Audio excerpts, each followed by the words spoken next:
Ben ritrovati dalla redazione. Scontro Trieste tra due auto in via Carnaro, feriti lievi e traffico in tilt. L'arteria è stata chiusa e i veicoli deviati sulle vie laterali. L'incidente è avvenuto nel tardo pomeriggio di ieri.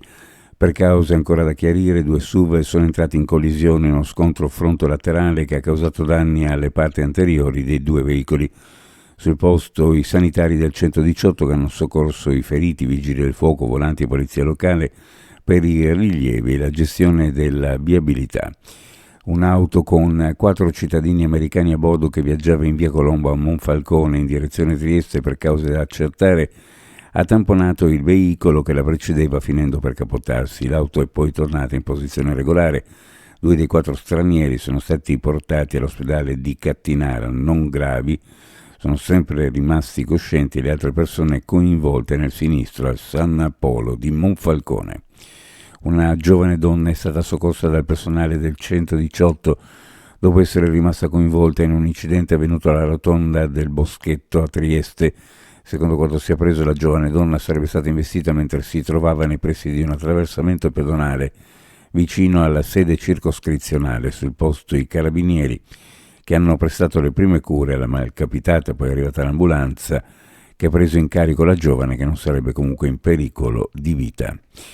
Furto nel negozio di alimentari Stazione Market in Piazza della Libertà Trieste. Ignoti, dopo aver infranto un piccolo vetro della porta d'ingresso, sono entrati all'interno del negozio. Una volta dentro hanno rubato all'incirca 80 euro in contanti dal fondo cassa. Sul furto indagano i carabinieri che ora stanno visionando i filmati di sorveglianza interna. Versamenti, movimentazioni, investimenti, tutto documentato attraverso un minuzioso lavoro di un'agenzia investigativa privata e consegnato nelle mani della sezione cybercrime del nucleo investigativo dei carabinieri. Una querela che un triestino sulla settantina ha presentato nei giorni scorsi ai militari dell'Arma in quanto vittima di una presunta maxi truffa in materia di trading online.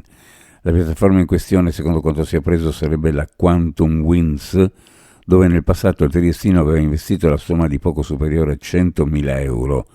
Investimenti fatti nel novero del mercato delle criptovalute e che nei giorni scorsi, stando alla denuncia, non sarebbero più stati disponibili. Dopo essersi reso conto dell'accaduto, l'uomo si è quindi rivolto a un'agenzia privata che ha raccolto il materiale oggetto della presunta truffa e dopo aver completato l'iniziale indagine si è rivolto ai carabinieri. Uno sguardo alle previsioni meteorologiche per la giornata. Su pianura e costa cielo in prevalenza poco nuvoloso, sulla zona montana da poco nuvoloso variabile con la possibilità di qualche pioggia in genere debole o di qualche rovescio al pomeriggio, più probabili su Alpi e prealpi carniche occidentali. Sulla costa e sulle zone orientali boria moderata al mattino, venti a regime di brezza invece al pomeriggio. Per quanto riguarda le temperature, le minime in pianura fra 9 e 12, le massime fra 19 e 22, sulla costa minime fra 12 e 14, le massime fra 18 e 21 gradi centigradi. Previsioni a cura di ARPA FVG Meteo. Ed è tutto per il momento con l'informazione, grazie per averci seguito, a più tardi.